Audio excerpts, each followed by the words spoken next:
합니다. 류근이라는 시인이 얼마 전에 페이스북에 남긴 글인데 이게 좀 깁니다. 그런데 우리의 옛 이야기가 좀 담겨져 있어서요, 마음이 훈훈해지는 이야기입니다. 한번 들어보시기를 바라지요. 이분이 이렇게 남겼는데요. 기독교 친화적 분위기에서 자랐습니다. 어머니가 천지신명파이고 단오, 칠석, 10월 상달 같은 날 반드시 고사를 지냈는데도 교회가 늘 가까이 있었습니다. 어렵던 시절에 어찌어찌 교육원에 맡겨졌던 이종 사촌형을 어머니가 찾아오셨는데 그 형의 영향도 컸습니다. 단칸방에서 우글우글 함께 살았습니다. 독실한 기독교 곧딩이었습니다. 그 형을 따라 교회에 자주 가서 놀았습니다. 아무 때나 종을 쳐서 마을을 시끄럽게 굴 수도 있었습니다. 마을에 교회가 하나 있었습니다. 목사님 아들이 우리 셋째 형을 좋아해서 자주 우리 집에 와 놀았습니다. 목사님은 마을의 흔한 아저씨 같았습니다. 간우 형네 집 불났을 때 지붕에 올라갔다가 다리를 접질렀습니다. 그 교회엔 어린 시절을 온통 무지갯빛으로 물들게 한 이석이 할머니네 손녀딸이 방학 때마다 내려와 노래를 부르기도 했습니다. 청주에서 학교를 다녔던 것 같습니다.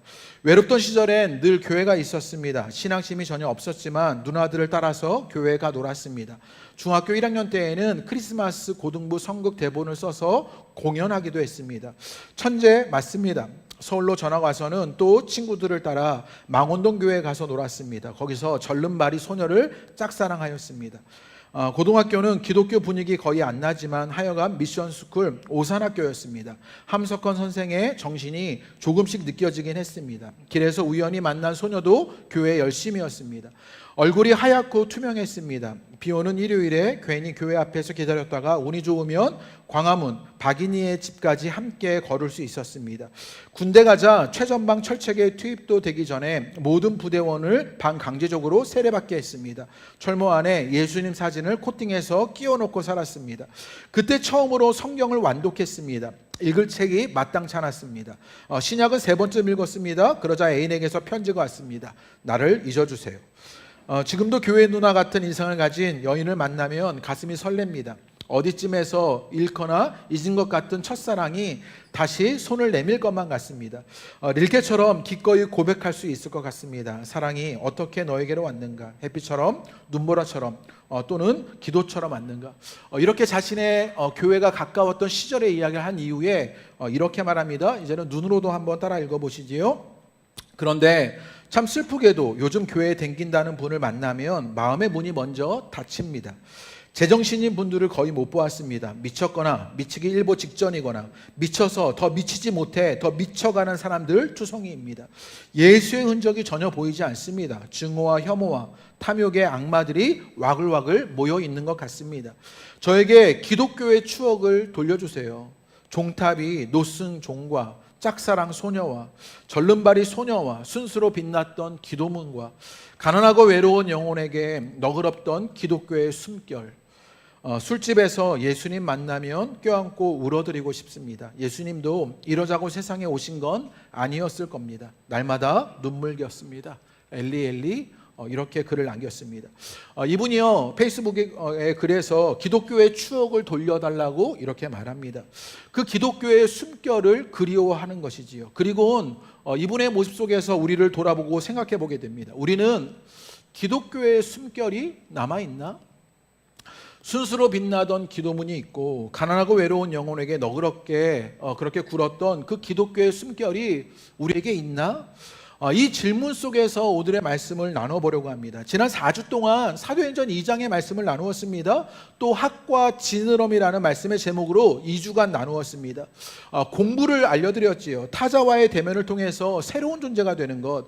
그래서 우리가 움직이는 곳마다 새로워지는 일이 일어나는 것이 공부라면 지금요 초대교회 안에 어떤 일이 있었냐? 성령님으로 예수님께 빠져들었지요. 그 타자와의 만남이 일어납니다. 그러자 새로운 존재가 되어서 아가미가 돋고 지느러미가 생기는 변화가 일어납니다. 그러자 그들이 움직이는 곳마다 새로워지는 일들이 일어나게 되었어요. 우리도 그 일을 기대하게 되는 것이지요. 그 변화를 위해 힘쓰던 사도행전 2장의 교회의 모습을 우리도 기대하며 그 모습을 나누었습니다. 성령님의 역사로 생겨난 교회는요, 성령님의 선물이었습니다.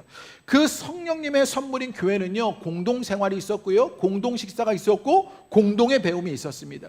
그리고 오늘 이어지는 나머지 두 가지 그 공동의 이야기를 좀 나눠보려고 합니다. 기독교가 그 숨결에 순수로 빛나던 기도문이 있었다. 류근 시인은 이렇게 말했는데요, 초대교회 안에도요 이 공동의 기도가 있었던 것을 보게 됩니다. 우리 42절 말씀 우리 같이 한번 읽어보지요. 읽겠습니다. 시작. 그들이 사도의 가르침을 받아 서로 교제하고 떡을 떼며 오로지 기도하기를 힘쓰니라. 지금 초대교회 가운데 아주 특징적인 모습이 있었는데 그것이 무엇이었냐? 오로지 기도하기를 힘쓰니라의 일이 있었지요. 그런데 여기서 우리가 주의하여 볼 것이 있는데, 우리 성경에는요 기도하기에 힘썼다 이렇게 말하지만 원어 성경을 보면 이 기도가 복수형으로 되어 있습니다. 그러니까 기도들에 힘썼다라는 얘기입니다. 이 기도들에 힘썼다라는 이 복수형에서 우리가 두 가지를 알 수 있었는데, 이 복수로 이렇게 표현된 것은요, 이들의 기도가 그저 홀로 했던 기도가 아니라 공적인 기도회로 기도하는 것이었다는 것이지요. 모여서 합심으로 기도하는 일들이 이 공동체 안에 있었다는 얘기입니다. 여러분, 교제 중에서 함께 기도하는 것보다 더 감동적인 기도는 없습니다. 말씀을 나누고 함께 떡을 뗐어요, 교제했어요. 그 공동체의 결론은 무엇으로 나타나느냐? 기도로 일어나고 있는 것을 보게 되는 것이요. 특별히 공적으로 합심해서 공동체로 기도합니다. 기도는요 교회의 본질적인 모습입니다. 예수님은요 내 집은 만민이 기도하는 집이다 이렇게 말씀하셨습니다.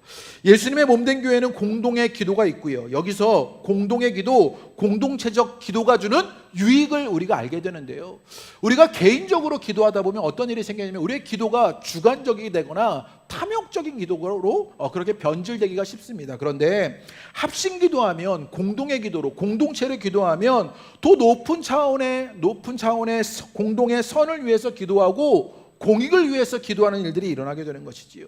그렇게 합심하여 공동의 기도 속에 이들의 기도는 깊어지고 성숙되어지고 순수해지는 일들을 보게 되는 것이요.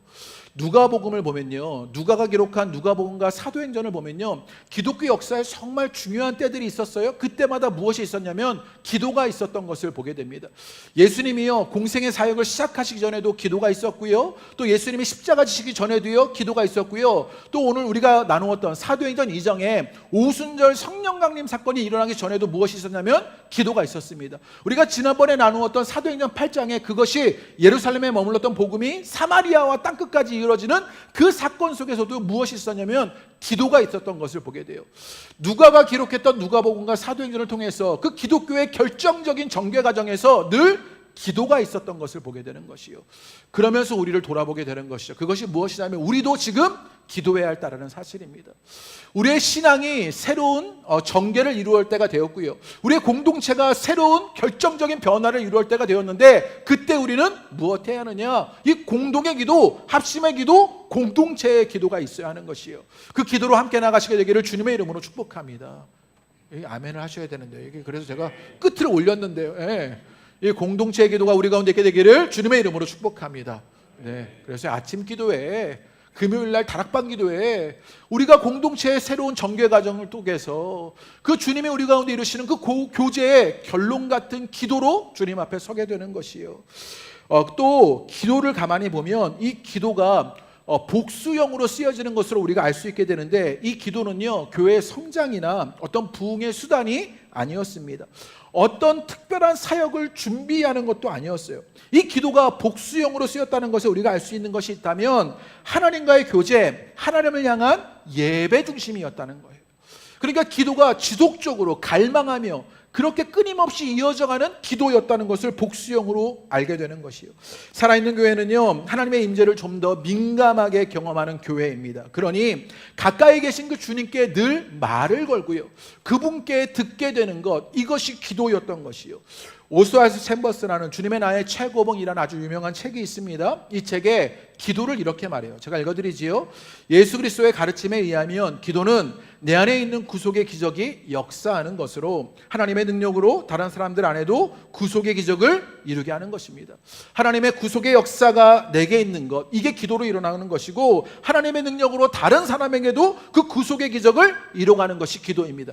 그 뒤에 이 절이 중요한데요, 따라서 이렇게 말합니다. 기도는 구속의 열매를 유지하는 방법입니다. 우리가 기도하게 되었을 때 우리 가운데 어떤 일들이 일어나느냐? 그 구속의 열매가 유지되어진다고요. 그 하나님과의 일치 속에 기도하는 것으로 우리의 신앙의 일들이 유지되어 가는 것이지요. 성령님으로 예수님께 빠져든 초대교회는 이 하나님과의 관계가 기도로 유지되고 있었던 것이요. 우리가 신앙생활하면서 우리는 어쩌면 기도가 자꾸만 의무가 되려고 합니다. 숙제처럼 여겨져요. 그런데 초대교회 이 기도가 복수형이었어요. 그 말은 무엇이냐? 지속적이었다는 얘기입니다. 간절하게 열정적으로 기도할 수 있었다는 거예요. 그러니까 이들이 의무를 다한 것이 아니라 사랑의 관계 안에서 기도하자, 그 하나님과의 관계를 유지하는 기도 속에서 기도하자, 복수형으로 기도가 간절하게 지속적으로 열정적으로 기도했던 것이요. 그렇게 초대교회는요, 공동의 기도가 있었습니다. 우리 가운데도 이 공동의 기도가 회복되기를 주님의 이름으로 축복합니다.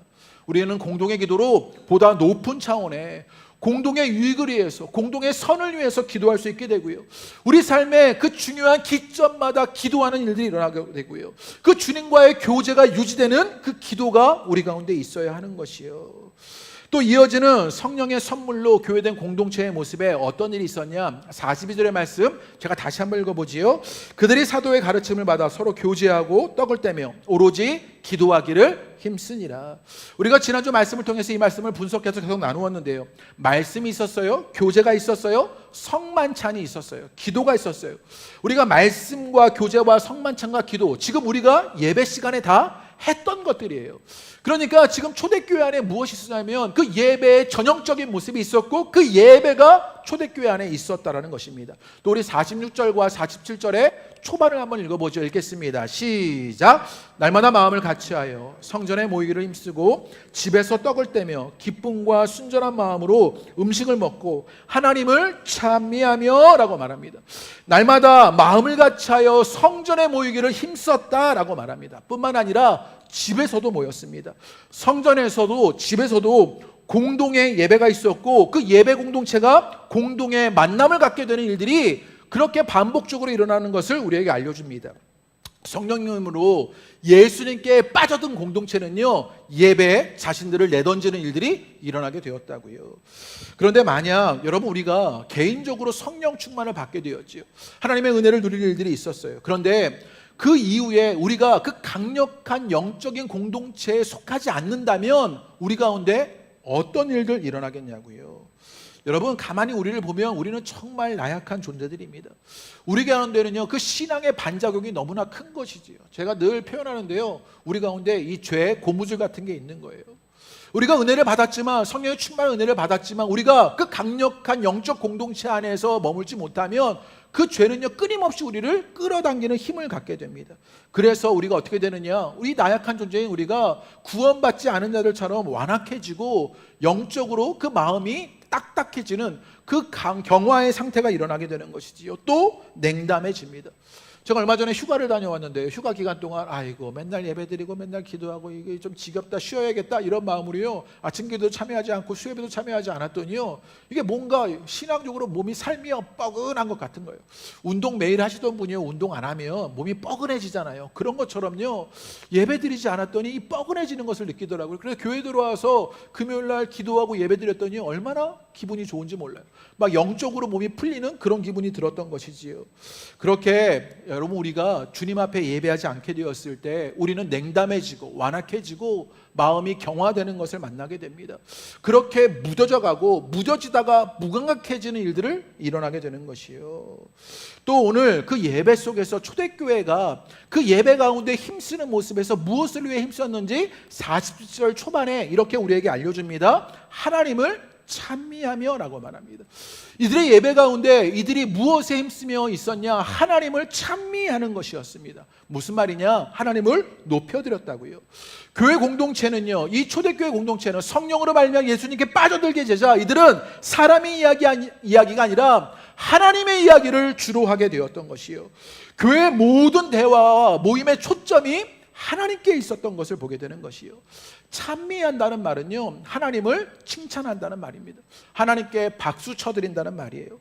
그렇게 하나님을 향해서 감탄하고 하나님께 감동하는 일, 이들이 예배 가운데 경험했던 것이라고요. 결국 초대교회는요, 이 공동의 예배가 있었습니다. 이들은요, 가만 보면 세상을 번역하는 그런 운동가들이 아니라 예배를 통해 훨씬 더 근원적으로 하나님과의 일치를 추구하는 사람들이었다라는 것이에요. 우리가 잘 알아야 하는데요, 우리 신앙에서 이 근본적인 일들이 흔들리지 않아야 하는데, 우리가 세상을 다르게 하는 일들이 있지만 우리가 근본적으로 신앙 안에서 예배를 드리며 무엇해 하나님과의 일치를 추구해야 하는 것이요. 오늘 예배를 통해서 그 하나님과의 일치가 추구되는 일들이 여러분 가운데 있게 되기를 주님의 이름으로 축복합니다. 그렇게 초대교회는요, 하나님께 예배를 드리며 우리가 그리스도인 공동체라는 정체성을 확인합니다. 그런데 이 예배라는 말을요, 헬라어로 뭐라고 말하냐면요, 프로스케네어 이렇게 말합니다. 뜻이 있는데 엎드리다, 입맞추다 이런 뜻이 있어요. 우리가 자주 찬양하잖아요. 주발 앞에 무릎 꿇고, 그렇게 주발 앞에 무릎 꿇고, 주님의 옷자락 만지며 이렇게 찬양하잖아요. 그렇게 예배드리는 그 여인의 모습처럼 예배라는 말은요, 그렇게 무릎을 꿇고 입맞추는 뜻이 있지요. 결국 우리가 예배를 드리는 건 지금 무엇하고 있느냐? 하나님께 무릎 꿇었다는 얘기입니다. 무릎 꿇다는 말은 그분의 다스림에게 나를 내어 맡긴다는 뜻입니다. 그 고백이지요. 예배 시간만 그런 것이 아니라 예배 시간을 통해서 내 모든 삶의 영역이 하나님의 통치를 확인하는 것, 그 하나님의 다스림 안에 내가 있습니다를 고백하는 것이지요. 그렇게 예배를 통해 하나님과의 일치를 추구하고 하나님의 다스림을 받는 것입니다. 이 공동의 예배가 없으면 우리의 마음은 경화되어지고 완악해지고 냉담해지는 것이요. 게다가 이들의 예배는요, 성전에만 있었던 것은 아니에요. 이들이 성전에 모이기를 힘쓸 뿐만 아니라 46절에 보면요, 집에서 떡을 떼며 기쁨과 순전한 마음으로 음식을 먹었다라고 말합니다. 성전에서의 예배만 몰두한 것이 아니라 집에서도 모였습니다. 우리식으로 하면요, 오전에 이렇게 함께 예배를 드린 거예요. 그리고 오후에는요, 서부로 모여서 함께 삶을 나누고 교제하는 일들 일어나는 것, 초대교회 안에 이 조화로움이 있었던 것이지요. 이 조화로움이 어떻게 일어나느냐? 집과 성전으로 함께 일어나는 것. 그렇게 성전에서 일어나는 조직의 것이 일어났고요, 또 집에서 있는 비조직적인 일들이 일어났습니다. 그래서 교회는요, 조직적인 것과 공동체적인 게 함께 어우러져가는 공동체입니다.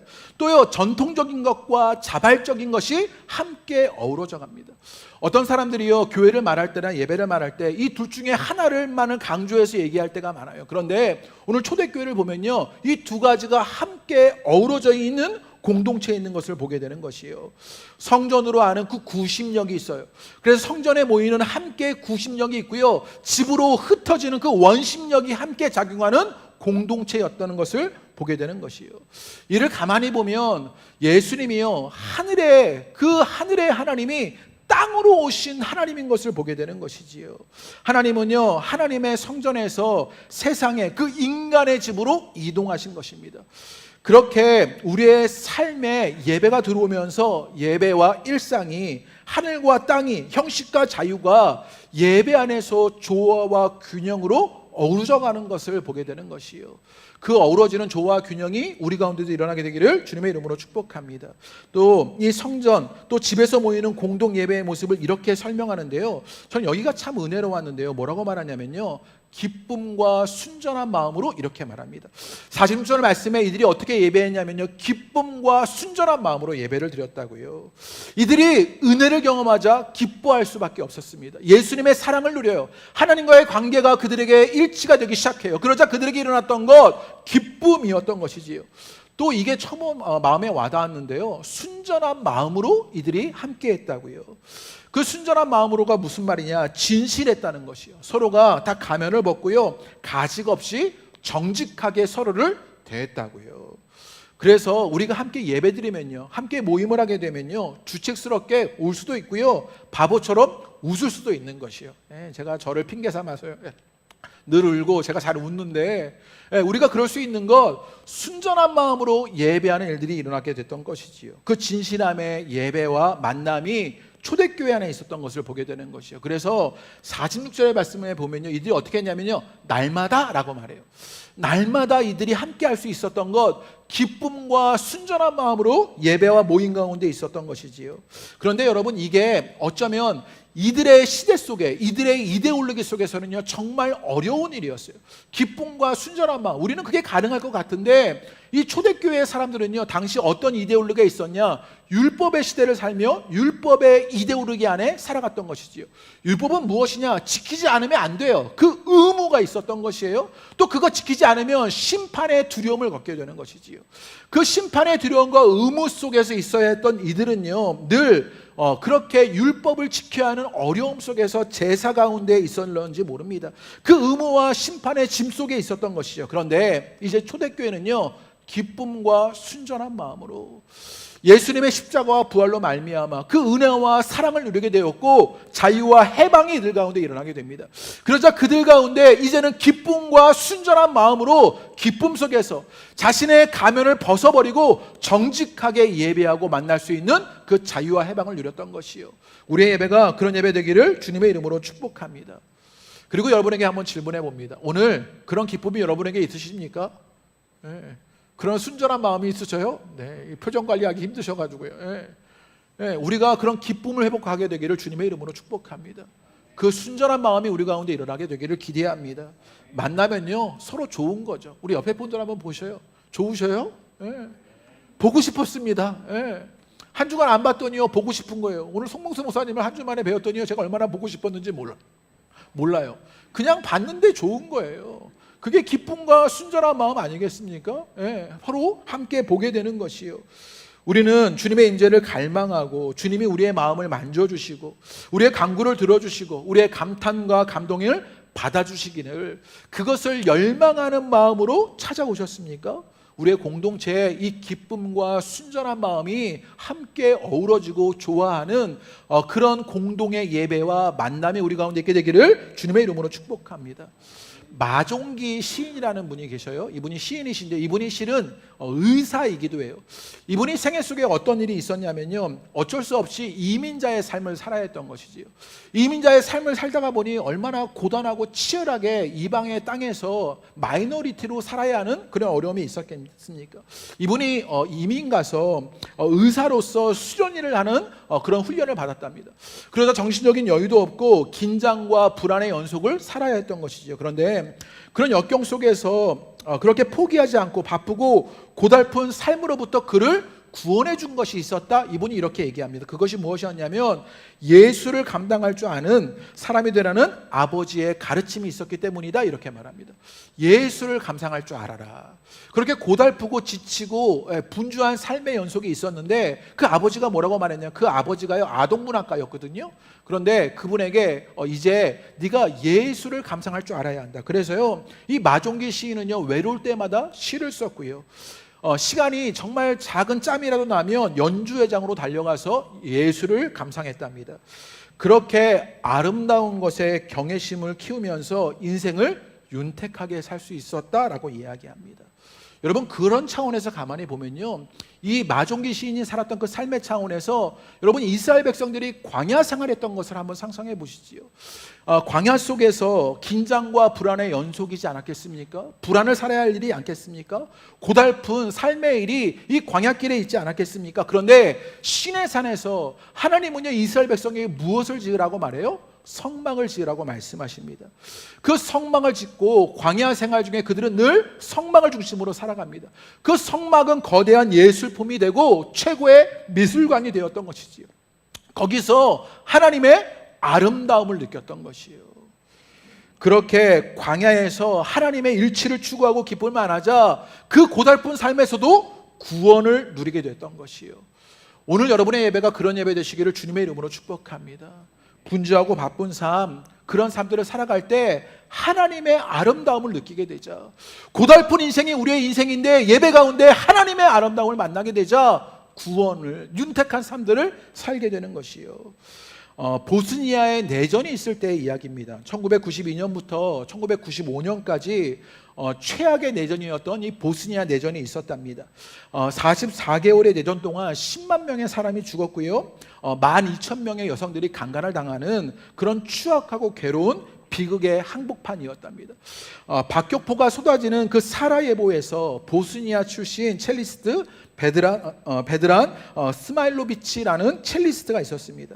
이분은 그런 박격포가 쏟아지는 모든 것이 무너지는 상황 속에 그가 할 수 있는 유일한 일을 했는데 그것이 무엇이냐? 첼로를 연주하는 것이었답니다. 건물이 막 무너져 가고요. 가족과 친구가 죽어가고요. 그럴 때 이분이 한 일이 무엇이냐? 도시 한가운데서 첼로를 연주하는 일이었습니다. 책에서 이 일화를 이렇게 소개하는데 이렇게 말합니다. 제가 읽어드리지요. 인간의 삶에서 아름다움, 선함, 진실함을 빼버리면 그 빈자리에 들어오는 것은 전쟁과 광기라는 것을 그는 알았으리라. 우리 삶에서 이런 선함, 아름다움, 진실함 빼버리면 그 빈자리에 들어오는 것 전쟁과 광기다라는 것이요. 우리가 살아가는 시대가 정말 이런 것 같아요. 아름다움이 없어요. 선함이 없어요. 진실함이 없어요. 그러자 우리의 삶에, 우리의 세상에, 이 사회에 전쟁과 광기만 가득한 것을 보게 됩니다. 그래서 스마일로비치는 온몸으로 저항했고 절망의 한복판에서 희망을 연주했다라고 말합니다. 우리의 예배는요, 그 세상에 저항하는 것입니다. 그 전쟁의 광기가 우리를 휩싸이지 못하도록, 염치도 없고 도리도 없는 세상 속에서 우리가 거기에 물들지 않도록 저항하게 하는 것 예배였다고요. 그 절망 속에서 희망을 연주했던 것이에요. 혹여나 여러분 고달픈 삶을 살아가고 계십니까? 불안과 긴장의 연속, 광야 같은 사막을 걷는 길 같으십니까? 그럴 때 우리가 회복해야 할 것, 하나님의 아름다움을 만나는 예배가 우리 가운데 있어야 하는 것이에요. 연합한 공동체 우리는요, 그 하나님의 아름다움을 만나서 하나님과의 일치가 일어나는 그 예배 속에 빠져들어야 하는 것이요. 절망 속에서 그래서 희망을 얻고 그 추악한 비극적인 삶 속에서도요, 구원을 누릴 수 있게 되는 것이요.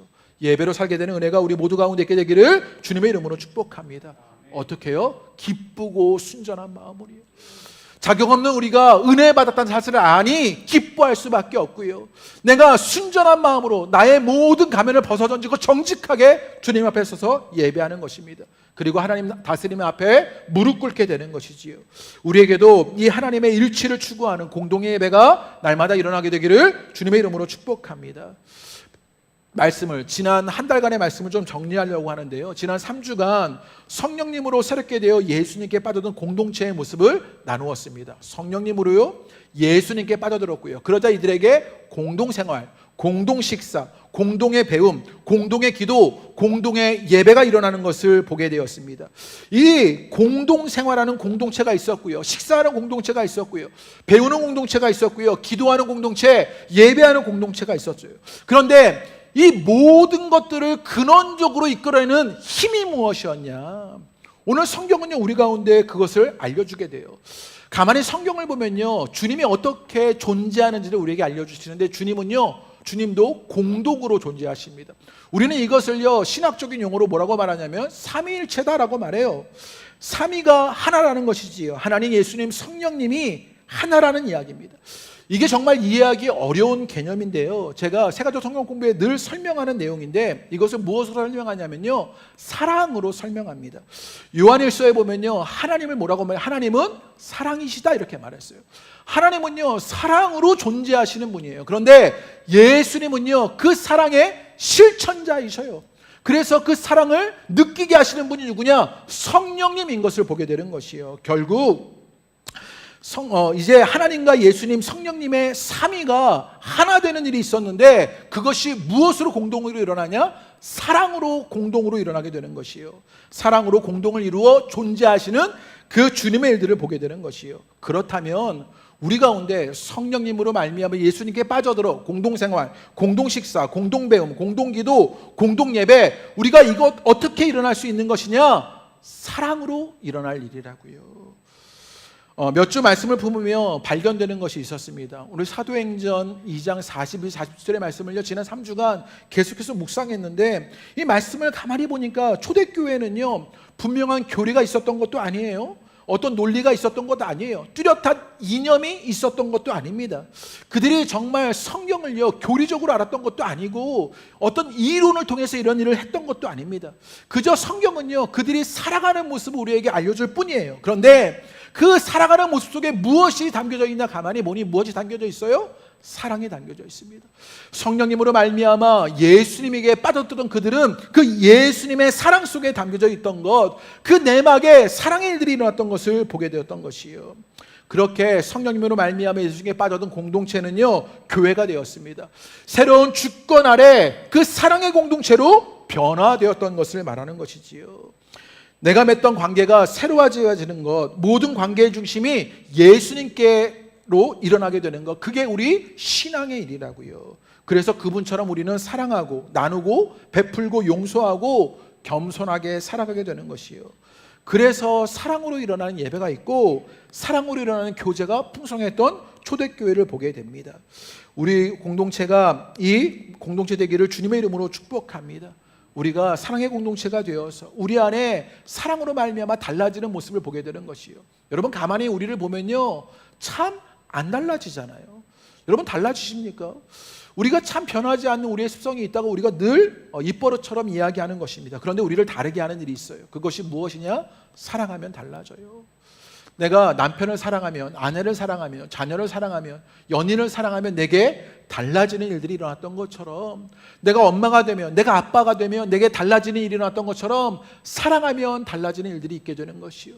그 예수로 말미암아 그 예수의 사랑으로 우리 안에 사랑이 일어나 그 변화되는 일들이 일어나게 되기를 주님의 이름으로 축복합니다.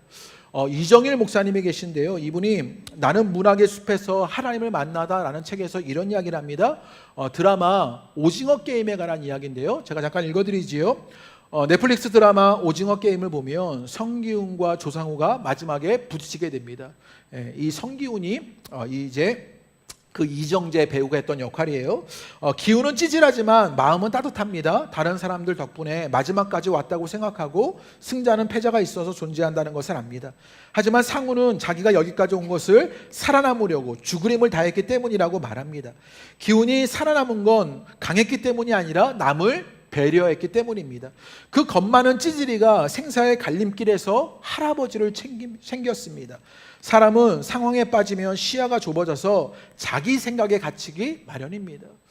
우리가요, 어떤 상황에 어려움에 빠지면요, 우리의 시야가 좁아드는 일, 이 오징어 게임이 그거 보여준다고요. 그런데 진짜를 만난 경험이 있으면 달라진다고요.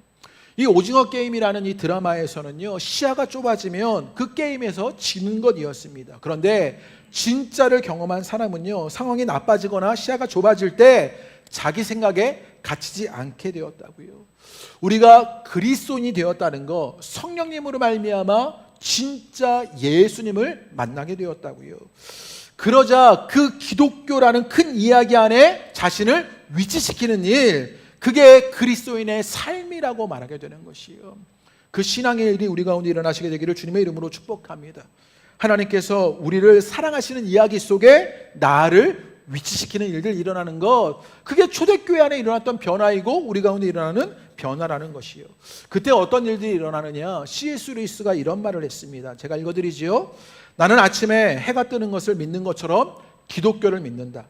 내가 그것을 볼 수 있기 때문이 아니라, 우리가 어쩌면 그거 다 알지 못해요. 그런데 그것 때문에 내가 다른 모든 것을 볼 수 있기 때문이다 라고 말합니다. 우리는요, 진짜 예수님의 사랑 때문에 다른 모든 것을 볼 수 있는 사람이 되어지는 것이요. 자기 상황에 빠져들지 아니하고 진짜를 경험하면 다른 모든 것들을 볼 수 있는 눈이 생기는 것이지요. 그 사랑으로 말미암아 우리 가운데 공동생활, 공동의 식사가, 공동의 배움이, 공동의 기도가, 공동의 예배가 가능해지는 것을 보게 되는 것이요. 이 사랑이 여러분 가운데 회복되기를 주님의 이름으로 축복합니다. 진짜 사랑을 만나니, 그 예수님의 사랑을 누리고 살아가니 다른 모든 것을 볼 수 있고 공동체로 더불어 살 수 있게 되는 그 공동의 식사와 배움과 예배와 기도와 그 생활이 우리 가운데 있게 되기를 주님의 이름으로 축복합니다. 그렇게 기도가 회복되고 예배가 회복되기를 주님의 이름으로 축복합니다.